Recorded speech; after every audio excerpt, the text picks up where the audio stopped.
बरेली में पुराने roadways bus अड्डे से चोर रोडवेज बस को चोरी करके ले गए। घटना की जानकारी होने पर विभाग में खलबली मच गई।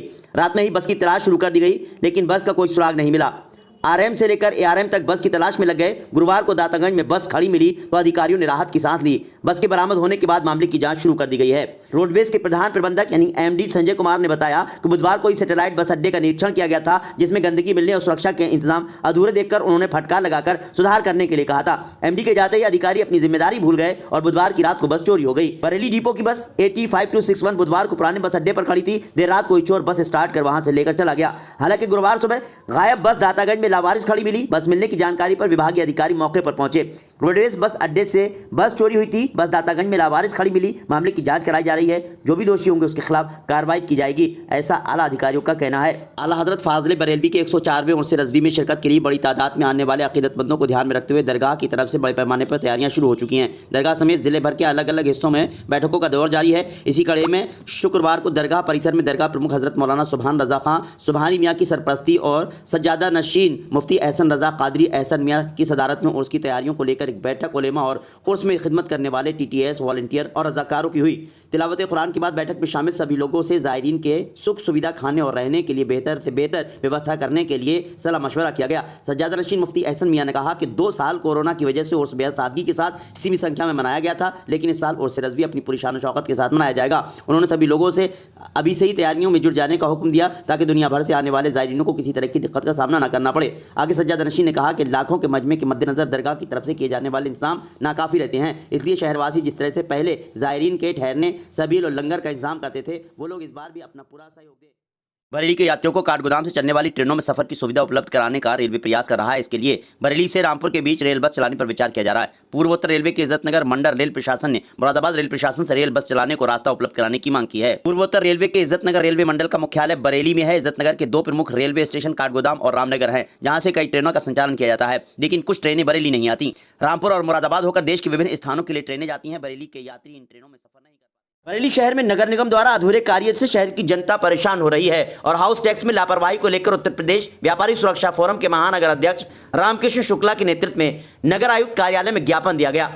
रामकिशन शुक्ला ने बताया कि शहर में हो रहे सराहनीय विकास कार्यों में आमजन को कुछ अधूरे पड़े कार्य और दूसरे कार्यों से असुविधा हो रही है। संजय नगर बाईपास रोड का कार्य ठेकेदार के जरिए अधूरा छोड़ दिए जाने से व्यापारियों और आमजन को बहुत असुविधा हो रही है। शहर में जहां भी अतिक्रमण अभियान चलाया जा रहा है उसकी पूर्व सूचना जरूर दी जानी चाहिए। हाउस टैक्स के जो बिल बनाकर दिए जा रहे हैं उसमें लापरवाही बरती जा रही है और 10 गुना अधिक टैक्स लगाकर बिल दिया जा रहा है। नकुलागंज शास्त्री जी के पुलिया स्थित एक बड़ा नाला है जिसमें शहर के बड़े हिस्से का पानी जाता है, जिसकी तली झाड़ सफाई कई सालों से नहीं हुई है, जिससे पानी सड़कों पर भर जाता है। बरेली के थाना बिथरी चैनपुर के गांव फतेहपुर की रहने वाली महिला पूजा पत्नी राजेंद्र ने एसएसपी ऑफिस पहुंचकर शिकायत की है कि पूजा ने अपने खेत में लीची, अमरूद, आम, कटहल के पेड़ लगाए थे। वर्तमान में पौधे काफी बड़े हो गए थे।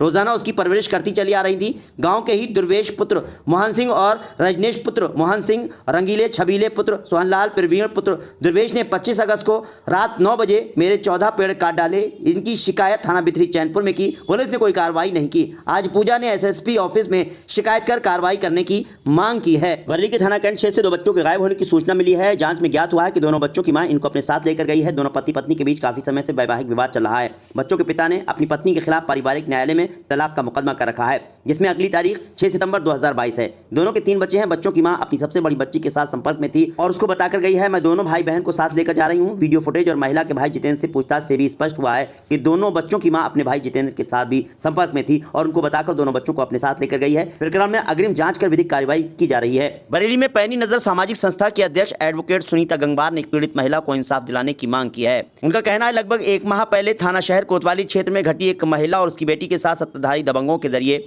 घर से घसीट कर सरेआम छेड़छाड़ मारपीट करने की घटना हुई थी। इस संबंध में अब तक कोई गिरफ्तारी न होने को लेकर पीड़िताओं ने पैनी नजर सामाजिक संस्था की अध्यक्ष एडवोकेट सुनीता गंगवार से गुहार लगाई। संस्था के अध्यक्ष ने पीड़िताओं को लेकर आज वरिष्ठ पुलिस अधीक्षक को एक लिखित प्रार्थना पत्र सौंपा। संस्था अध्यक्ष ने कहा कि यह घटना जब घटी थी उस समय पीड़ित महिला के घर में लगे सीसीटीवी कैमरे में पूरी घटना कैद हो चुकी थी। इतना मजबूत साक्ष्य होने के बाद भी पुलिस ने ऐसी दर्दनाक और दिल दहला देने वाली घटना पर गिरफ्तारियां क्यों नहीं की, एक बड़ा सवाल है। संस्था अध्यक्ष ने पुलिस के उच्च अधिकारियों को संज्ञान देते हुए अपील की है कि यथाशीघ्र उनकी गिरफ्तारियां हों, अन्यथा संस्था पीड़िताओं के साथ पुलिस प्रशासन के समक्ष धरने पर बैठने पर मजबूर होगी। उत्तर प्रदेश के बरेली प्रेमनगर थाना क्षेत्र के एक होटल में उस वक्त सनसनी मच गई जब एक व्यक्ति डांस करते करते गिर गया और उसकी मौत हो गई। पहले लोगों को लगा कि व्यक्ति एक्टिंग कर रहा है और उसे आवाज़ दी, लेकिन वो उठा नहीं। इससे खुशियों भरा माहौल गमगीन हो गया। व्यक्ति को फौरन अस्पताल ले जाया गया, लेकिन डॉक्टरों ने उसे मृत घोषित कर दिया। शुरुआती जांच में हार्ट अटैक से मौत होने की बात सामने आई है। बरेली के थाना प्रेमनगर के मोहल्ला बानखाना कुदरत साहब के मज़ार के पास रहने वाले निवासी मकसूद खान ने अपने साले पर आरोप लगाया है कि वो उनके मकान पर कब्जा करने की कोशिश कर रहा है। पीड़ित ने मामले की शिकायत एसएसपी दफ्तर में की है। पीड़ित का आरोप है कि उनकी पत्नी अभी इस दुनिया में नहीं है। पत्नी के जानने के बाद से उनके साले परवेज मियाँ की नीयत खराब हो गई। वो बेईमानी पर उतर आए और परवेज मियाँ आए दिन प्रार्थी को अकेला पाकर प्रार्थी के मकान पर तरह तरह से कब्जा करने की कोशिश कर रहे हैं, जिसकी शिकायतें प्रार्थी ने पुलिस और माननीय मुख्यमंत्री को भी की हैं। बरेली में थाना कोतवाली के अनाथालय के पीछे रहने वाले व्यक्ति ने एसएसपी से शिकायत की है कि कुछ शरारती तत्वों ने 2 सितंबर की सुबह 4 बजे उनकी कार का शीशा तोड़ दिया, जिससे काफ़ी नुकसान हुआ है उन्हें। और शीशा तोड़ने वाले लोगों के चेहरे सीसीटीवी कैमरे में साफ दिखाई दे रहे हैं। मनोज आर्या पुत्र गंगाराम निवासी अनाथालय के पीछे थाना कोतवाली के रहने वाले हैं। अपने घर के बाहर उन्होंने कार नंबर UP 250225 खड़ी की थी। सुबह तड़के 4 बजे कुछ शरारती लोगों ने कार के शीशे तोड़ दिए, जिनकी पहचान हो गई है। बावजूद इसके पुलिस उनके खिलाफ कार्रवाई नहीं